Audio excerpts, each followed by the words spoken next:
আসসালামু আলাইকুম। আমন্ত্রণ জানাচ্ছি আমার দেশ টপ নিউজে। সঙ্গে আছে আমি হুমায়রা নাওচিন। শুরুতেই জানাবো সংবাদ শিরোনাম। দুর্যোগ মোকাবিলায় গাফিলতি চলবে না, কর্মকর্তাদের সতর্ক করলেন প্রধানমন্ত্রী। দেশের 11 জেলায় বিজিবি মোতায়েন। এক বছরে হাসিনার খাবার খরচ ৩৫ কোটি টাকা, মুজিব বর্ষ উদযাপনে খরচ ৯৮৩ কোটি টাকা, সংসদে জানালেন অর্থমন্ত্রী। বাংলাদেশ থেকে পাট নেবে পাকিস্তান, করাচি থেকে আসবে খাদ্যপণ্য। ডক্টর ইউনূস সহ 4 জনের বিরুদ্ধে মামলা নেননি আদালত। হাম ও উপসর্গে আরও 5 শিশুর মৃত্যু। শুনছিলেন সংবাদ শিরোনাম, এবারে বিস্তারিত। দেশের চলমান দুর্যোগ পরিস্থিতিতে মানুষের জানমাল রক্ষাকে প্রশাসনের সর্বোচ্চ অগ্রাধিকার হিসেবে উল্লেখ করে প্রধানমন্ত্রী তারেক রহমান বলেছেন, দায়িত্ব পালনে কোনো ধরনের অবহেলা বা গাফিলতি গ্রহণযোগ্য হবে না।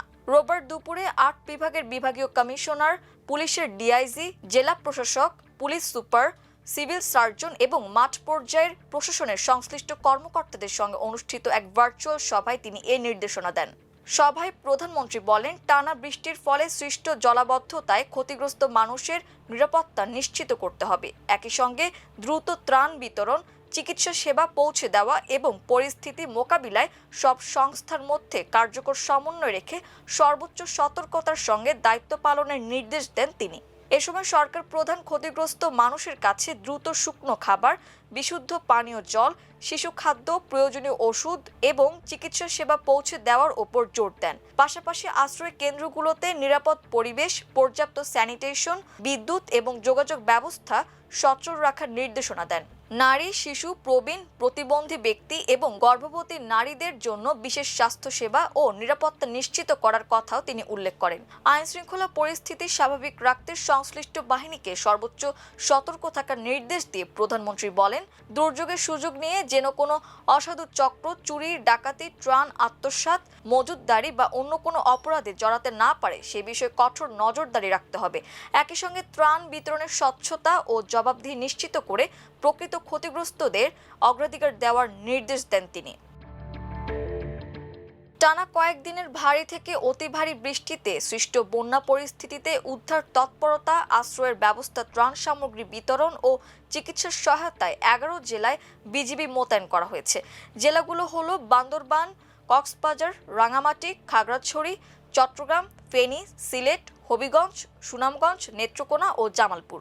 রোববার বর্ডার গার্ড বাংলাদেশের সদর দপ্তর থেকে এক বিজ্ঞপ্তিতে এ তথ্য জানানো হয়েছে। বিজ্ঞপ্তিতে বলা হয়, টানা ভারী বর্ষণ, পাহাড়ি ঢল, বন্যা ও ভূমিধসে সৃষ্ট দুর্যোগে ক্ষতিগ্রস্ত মানুষদের উদ্ধার, নিরাপদ আশ্রয়ের ব্যবস্থা, ত্রাণ সামগ্রী বিতরণ, জরুরি চিকিৎসা সহায়তা প্রদান ও ক্ষতিগ্রস্ত যোগাযোগ ব্যবস্থা পুনরুদ্ধার এবং ঝুঁকিপূর্ণ অবকাঠামো সুরক্ষায় বান্দরবান, কক্সবাজার, রাঙামাটি, খাগড়াছড়ি, চট্টগ্রাম, ফেনী, সিলেট, হবিগঞ্জ, সুনামগঞ্জ, নেত্রকোনা ও জামালপুর জেলায় বিজিবি মোতায়েন করা হয়েছে। বিজিবি জানিয়েছে, দুর্যোগ পরিস্থিতি মোকাবিলায় এই 11 জেলায় মোট 90টি পয়েন্টে সার্বক্ষণিক বন্যা পরিস্থিতি পর্যবেক্ষণ ও মনিটরিং কার্যক্রম পরিচালনা করছে বিজিবি। সেই সঙ্গে প্রয়োজন অনুযায়ী তাৎক্ষণিক উদ্ধার ও মানবিক সহায়তা নিশ্চিত করা হচ্ছে।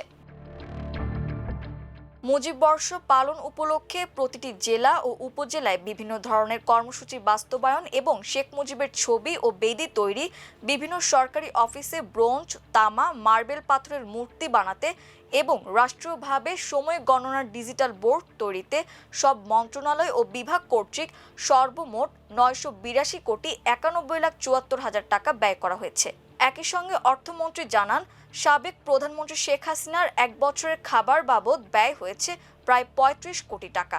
সংসদের রংপুর 3 আসনের সংসদ সদস্য মোহাম্মদ মাহবুবুর রহমানের এক প্রশ্নের জবাবে অর্থমন্ত্রী এসব তথ্য জানান।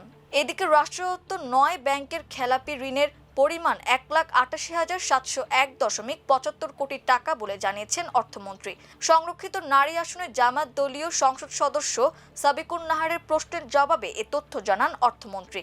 তিনি বলেন, রাষ্ট্রায়ত্ত 9টি bank Agrani, Janata, Rupali, Sonali, basic bank, Bangladesh development bank, Krishi bank, Rajshahi Krishi Unnayan ও প্রবাসী কল্যাণ ব্যাংক কর্তৃক সিআইবির ডাটাবেইজে গত 31 মে পর্যন্ত পাঠানো তথ্য অনুযায়ী খেলাপি ঋণের পরিমাণ 1,88,701.75 কোটি টাকা।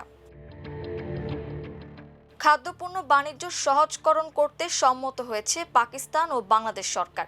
শিগগিরই এ নিয়ে দুই দেশের মধ্যে একটি সমঝোতা স্মারক সই হবে। রোববার পাকিস্তানি সংবাদ মাধ্যম এক্সপ্রেস ট্রিবিউন এ তথ্য জানিয়েছে। তারা বলেছে, পাকিস্তানের ট্রেডিং কর্পোরেশনের চেয়ারম্যান অসীম আজিম সিদ্দিকী সম্প্রতি বাংলাদেশ সফর করেন। তার নেতৃত্বে একটি দল বাংলাদেশের শিল্প মন্ত্রণালয়ের কর্মকর্তাদের সঙ্গে বৈঠক করেন। এ সময় এই সিদ্ধান্ত নেওয়া হয়। ওই বৈঠকে বাংলাদেশের বাণিজ্য ও শিল্পমন্ত্রী খন্দকার আব্দুল মুক্তাদির উপস্থিত ছিলেন। অসীম আজিম সিদ্দিক এক্সপ্রেস ট্রিবিউনকে বলেছেন, পাকিস্তান বাংলাদেশে চাউল, মসুর ডাল, ছোলা, সার এবং ভোজ্য তেল রপ্তানি করতে চায়। অপরদিকে বাংলাদেশ থেকে তারা পাট ও পাটজাত পণ্য আনতে চান, যেগুলো ব্যাপক চাহিদা পাকিস্তানে রয়েছে।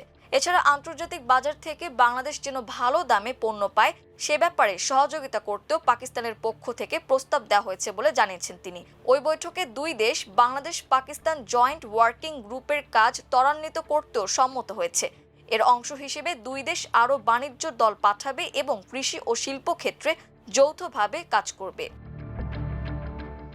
হামের প্রাদুর্ভাব এবং শিশু মৃত্যুর ঘটনাকে কেন্দ্র করে দায়িত্বে অবহেলা, আইন অমান্য ও অবহেলাজনিত মৃত্যুর অভিযোগে সাবেক অন্তর্বর্তী সরকারের প্রধান উপদেষ্টা ডক্টর মোহাম্মদ ইউনুস এবং সাবেক স্বাস্থ্য উপদেষ্টা নূরজাহান বেগম সহ 4 জনের বিরুদ্ধে দায়ের করা মামলাটির আবেদন খারিজ করেছেন আদালত। রোববার ঢাকার অতিরিক্ত চিফ মেট্রোপলিটন ম্যাজিস্ট্রেট জসিতা ইসলামের আদালত এই আদেশ দেন। সংশ্লিষ্ট আদালতের বেঞ্চ সহকারী আশিকুর রহমান এ তথ্য নিশ্চিত করেছেন। তিনি বলেন, মামলাটি গ্রহণের উপাদান না থাকায় ফৌজদারি কার্যবিধির 203 ধারায় খারিজের আদেশ দেন। এর আগে গত 5 জুলাই ঢাকার অতিরিক্ত চিফ মেট্রোপলিটন ম্যাজিস্ট্রেট জসিতা ইসলামের আদালতে মামলাটির আবেদন জমা দেন সিরাজুল ইসলাম নামে এক ব্যক্তি। মামলার আবেদনের বাকি আসামিরা হলেন স্বাস্থ্য অধিদপ্তরের সাবেক মহাপরিচালক ডাক্তার মোহাম্মদ আবু জাফর এবং সাবেক প্রধান উপদেষ্টার প্রেস সচিব শফিকুল আলম। সারা দেশে গত 24 ঘন্টায় নিশ্চিত হাম ও হামের উপসর্গ নিয়ে 5 শিশু মারা গেছে। এই সময় হাম ও হামের উপসর্গ নিয়ে আক্রান্ত হয়েছে 969টি শিশু। রোববার বিকেলে স্বাস্থ্য অধিদপ্তরের নিয়মিত হাম বিষয়ক প্রতিবেদনে এ তথ্য জানানো হয়। এতে জানানো হয়, গত 24 ঘন্টায় দেশে হামের উপসর্গ নিয়ে আরও 4 শিশুর মৃত্যু হয়েছে। সেই সঙ্গে নিশ্চিত হামে আক্রান্ত হয়ে 1 শিশুর মৃত্যু হয়েছে। এছাড়া 24 ঘন্টায় 90টি শিশু হামে আক্রান্ত হয়েছে। আর হামের উপসর্গজনিত রোগীর সংখ্যা 879 জন। এই সময় 849টি শিশু নতুন করে হাসপাতালে ভর্তি হয়েছে। আর হাসপাতাল থেকে ছাড়া পেয়েছে 843টি শিশু। এই ছিল আমার দেশ টপ নিউজে। এতক্ষণ আমাদের সঙ্গে থাকার জন্য অসংখ্য ধন্যবাদ। আল্লাহ হাফেজ।